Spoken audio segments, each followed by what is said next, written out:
মুখটা সুন্দরী গাধার মতন, আমার মুখটা গাধার মতন। আর কিসের মতো তোর মুখ? আর হনুমানের মতন। তুই বল মামিকে সরি বল। বল আমি আর কোনোদিন বলবো না, বলবি? আমি তো সব দিনই বলি, আর কি বলি? এইখানে তাকা, ক্যামেরার দিকে তাকা। হ্যাঁ কি বলছিলিস বল, আমাকে কি বলছিলিস? আমি তোমাকে বললাম গাধা আর হনুমান। কেন বলেছিস?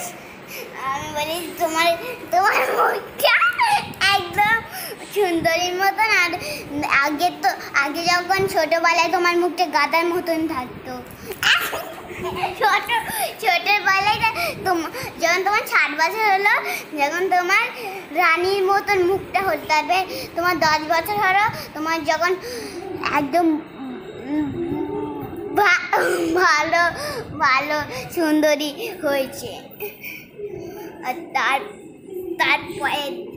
তারপরে এই বয়সটা হলো, যখন হলো তারপরে মুখটা হলো দেখতে পাচ্ছি।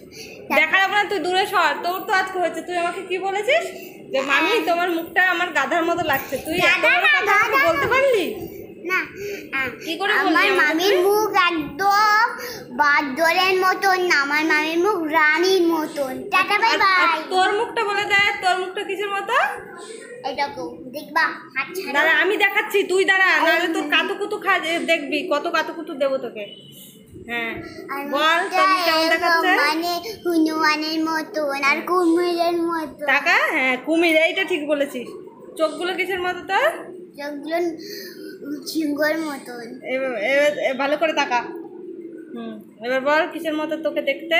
না, হাতির মতন। এদিকে তাকা, গাইজদেরকে কিছু বলে দে।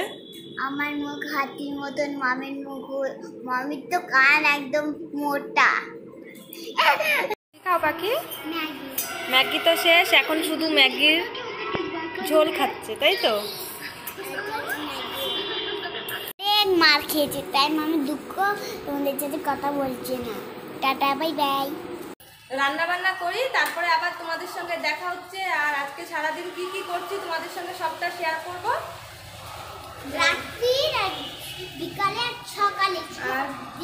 আর পাখি ঘুম থেকে উঠে পাগলের মতো, দেখো ভুতনির মতো, এখনো মাথা আঁচড়ায়নি, স্নান করেনি, শুধু ব্রাশ করেছে আর ম্যাগি খেয়েছে, তাই তো? তো চলো আবার একটু বাদে তোমাদের সঙ্গে দেখা হচ্ছে। আমি রান্না বান্না সেরে নিই, তারপরে আবার হয়ে গেল আমাদের জামা কাপড় শুকানো। এবার আমরা নিচে যাচ্ছি।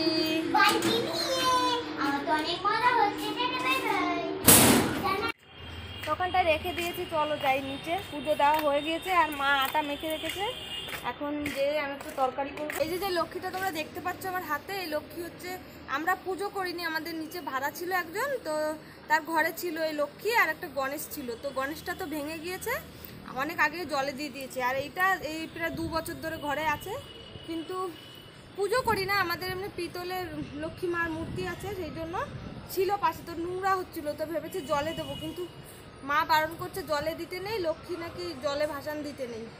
আর এখানে দেখি সবাই ভাসান দেয় না, তুলসী মঞ্চে রেখে দেয়। তো আমি এখন তুলসী তলায় রেখে দেবো এটা, বৃষ্টিতে ধুয়ে। বৃষ্টিতে হয়, এখন তো বৃষ্টি নেই, তবুও গলে যেতে পারে জল দিয়ে দিয়ে, তখন রেখে দেবো এটা।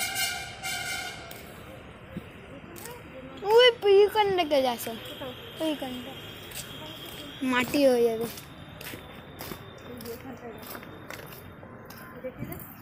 এই যে এখানে রাখি, কারণ আমাদের ওই তুলসী তলায় ওখানটায় রাখার জায়গা নেই, এখানটায় থাকুক তুলসী তলায়। মা লক্ষ্মী, জয় মা লক্ষ্মী, জয় মা লক্ষ্মী। আমি ওগুলো দুটো নাও তো।